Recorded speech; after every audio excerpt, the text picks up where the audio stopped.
Hello বন্ধুরা, welcome to my channel Rimpi and Rehan vlog. আশা করি সবাই ভালো আছেন, আমিও ভালো আছি। তো আজকে আমি একটা রেসিপি নিয়ে এসেছি, যেটা হচ্ছে নিরামিষ কাঁঠালের রেসিপি।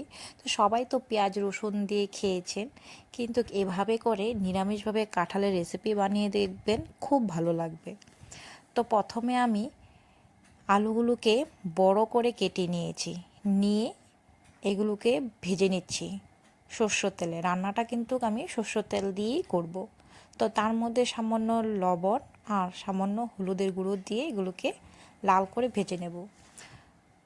যতক্ষণ পর্যন্ত ভাজা হোক ততক্ষণ পর্যন্ত আমরা দেখে নেব যে আমরা কাঁঠালটা সেদ্ধ করেছি, আগের থেকে আমি কাঁঠালটা সেদ্ধ করে রেখেছি, সেটা সেদ্ধ হয়েছে কিনা। তো একটু লাড়াচাড়া করে নিচ্ছি। তো চলুন দেখে নেব কাঁঠালটা সিদ্ধ হয়েছে কিনা। দেখুন, আমি প্রেসার কুকারে আগের থেকেই কাঁঠালটাকে কেটে ভালো করে ধুয়ে হলুদের গুঁড়ো, লবণ আর লেবুর রস দিয়ে একটা সিটি দিয়ে আমি কাঁঠালটাকে সিদ্ধ করে নিয়েছি। সিটির শীষটা যখন নেমে গেছে তারপরেই কিন্তু আমি প্রেসার কুকারের ঢাকনাটা খুলেছি। তারপর এদিকে দেখো আলুটা ভাজা হয়ে গিয়েছে, আমি নামিয়ে নিলাম। তারপর সে একই গরম তেলে দিয়ে দিলাম 1 চামচ গোটা জিরে, দিয়ে দিচ্ছি দারচিনি, লং, এলাচ, এগুলো থেতো করে নিয়েছি, সেগুলো দিয়ে দিলাম। দিয়ে দিচ্ছি এবার তেজপাতা। আমি আদাটাকে গ্রেট করে নিয়েছি, সেই গ্রেট করা আদাও দিয়ে দিলাম। আপনারা যদি চান বেটে দিতে সেটাও দিতে পারেন। গ্যাসের স্টিমটা লোতে রেখে এবার মশলাটা নিয়ে নিচ্ছি।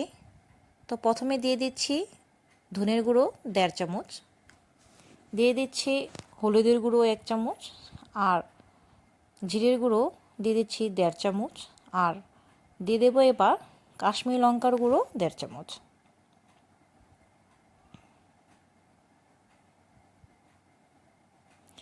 তারপর এর মধ্যে দিয়ে দেব জল, দিয়ে ভালো করে মশলাটাকে জলের সাথে মিশিয়ে নেব। তারপর মেশানো হয়ে গেলে এবার ফিরে যাব কড়াইয়ের দিকে। তো দেখো, গোটা যে মশলাগুলো দিয়েছি সেগুলো লাল করে ভেজে নিয়েছি। স্টিমটা কিন্তু আমি একেবারে লোতেই রেখেছি। আর যে মশলাটা আমি গলে রেখেছিলাম সেই মশলাটা দিয়ে বাটির মধ্যে সামান্য জল দিয়ে বাটিটাকে ধুয়ে অল্প জল দিয়ে দিলাম, দিয়ে একটু লাড়াচাড়া করে নিচ্ছি, ভালো করে মিশিয়ে নিচ্ছি। এবার যে ভেজে রেখেছিলাম আলুগুলো সেগুলোও দিয়ে দেব, যাতে আলুগুলো সিদ্ধ হয়ে যায়। এবার ঢাকা দিয়ে দেব।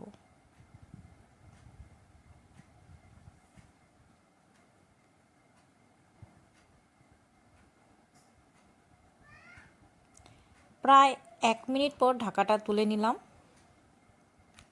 স্টিমটা কিন্তু গ্যাসের স্টিমটা আমি একেবারে লোতেই রেখেছি, লোতে রেখে আমি রান্নাটা করছি। এর মধ্যে আমি দিয়ে দিচ্ছি ঝাল হিসাব করে কাঁচা লঙ্কা। আমি এখানে 4টা কাঁচা লঙ্কা দিয়ে দিয়েছি, আপনারা আপনাদের ঝাল হিসাব করে কাঁচা লঙ্কাটা দেবেন।